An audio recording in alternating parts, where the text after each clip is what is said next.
नमस्कार आणि आपण पाहत आहात लोकहित लाईव्ह न्यूज चॅनल. आवाज सर्वसामान्य जनतेचा.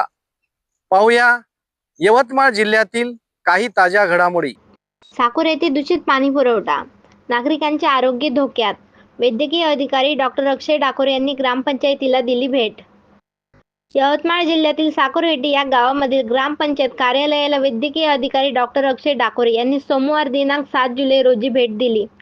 जवळपास 200 कुटुंब वास्तव्यात असून त्यांच्या आरोग्याचा प्रश्न ऐरणीवर असून याकडे प्रशासनाचे दुर्लक्ष होताना दिसून येत आहे. वैद्यकीय डॉक्टर अक्षय डाकोरे प्राथमिक आरोग्य केंद्र बेल्लोरा यांनी साकूर ग्रामपंचायतला भेट दिली असता जलस्वराज्य प्रकल्प अंतर्गत विहिरीचे खोलीकरण करून थेट पाणी पुरवठा केला जातो. तसेच हेटी येथे 20,000 लिटर पाण्याची क्षमता असलेली पाण्याची टाकी आहे. या टाकीतून पाणी पुरवठा नळाद्वारे केला जातो.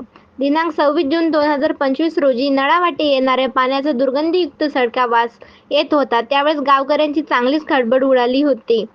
ज्या परिसरात पाणी पुरवठा केला होता त्या परिसरातील नागरिकांनी दूषित पाण्याचा असलेला आरोप केला होता. ग्रामपंचायतला विचारणा केली असता कपड्याचे तुकडे असल्याचे सांगण्यात आले.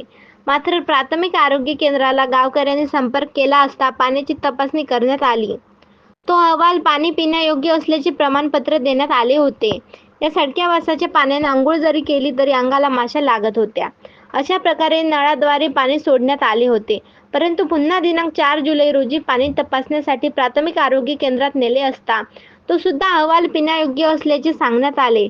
मात्र दिनांक 7 जुलै रोजी वैद्यकीय अधिकारी साकूर ग्रामपंचायतला भेट देण्यासाठी आले असता पाणीबद्दल प्रयोग केला असता पाणी पिण्यायोग्य नाही असे वैद्यकीय अधिकारी अक्षय डाकोरे यांनी ग्रामपंचायत अहवालात लिहिलेले दिसून आले. तसेच बंद असलेला आरओ जलशुद्धीकरण सुरू करण्यात आलेला असल्याचे ग्रामपंचायतकडून माहिती मिळाली. TCL साठा 45 किलो आढळून आला. ते उघड्यावर असल्याने तपासणीसाठी नेण्यात आला.